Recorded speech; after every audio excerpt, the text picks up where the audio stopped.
Qual é a cor tão úmida de seus olhos?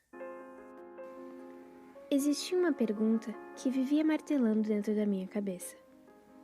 Não sabia dizer há quanto tempo ela existia, se eram dias ou meses. De início, era apenas uma pergunta, um beliscão na minha orelha toda vez que cozinhava ou recebia uma ligação de uma de minhas irmãs. Mas naquela noite, aquele pensamento pequeno havia se tornado uma acusação. Que tipo de filha eu sou? Que tipo de pessoa eu sou que não consegue responder uma pergunta como essa? De que cor eram os olhos de minha mãe?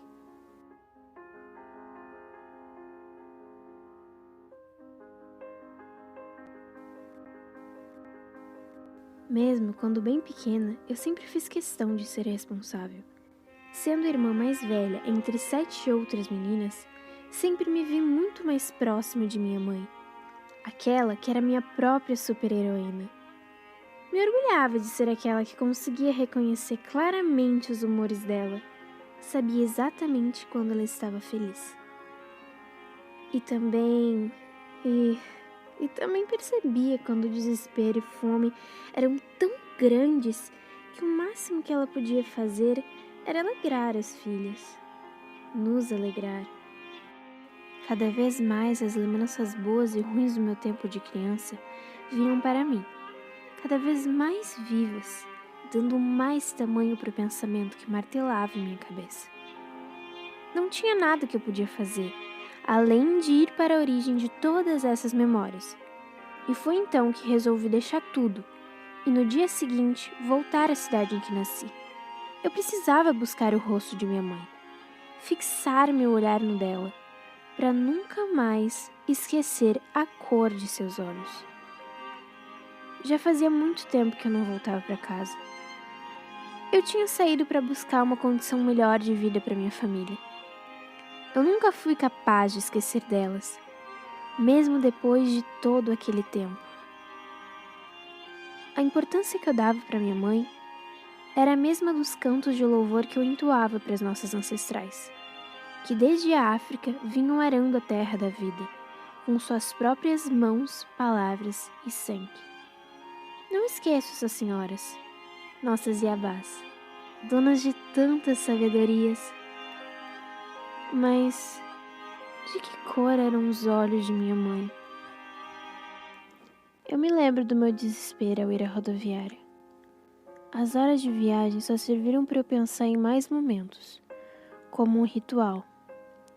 Eu fui digerindo tudo que era necessário para o momento em que eu encontrasse o que eu tanto procurava.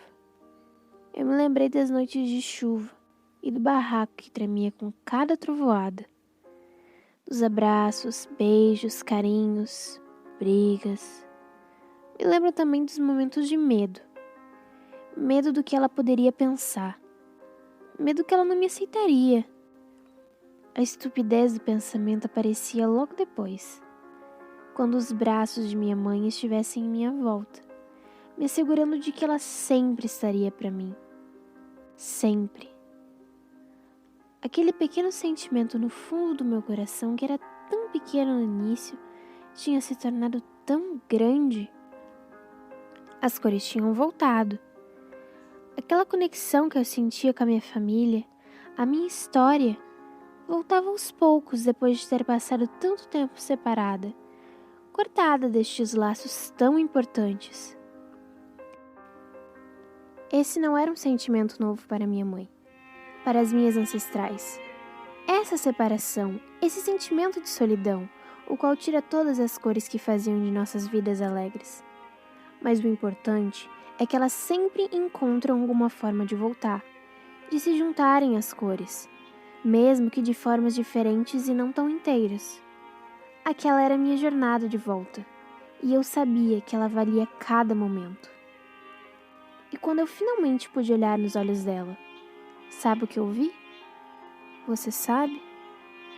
Eu só via lágrimas e mais lágrimas, mas o seu sorriso era gigante. Mas as lágrimas eram tantas. Ela tinha rios e rios. foi aí que eu percebi algo. A cor dos olhos de minha mãe eram cor de olhos d'água. Águas de mamãe Oxum.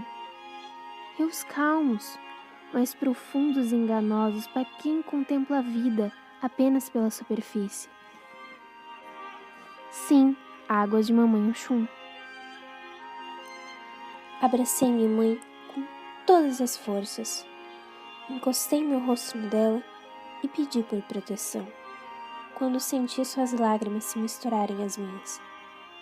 Agora, já alcancei a cor dos olhos de minha mãe. Estou tentando descobrir a cor de seus pequenos olhos. Então é por isso que vejo meus olhos nos seus, e você observa seus olhos nos meus. Nós estamos conectadas pela história. Você faz parte da minha e eu faço parte da tua. Dandara, tem alguém aqui que precisa dormir.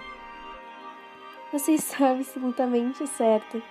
Ainda mais se ela quiser brincar de boneca com a avó amanhã.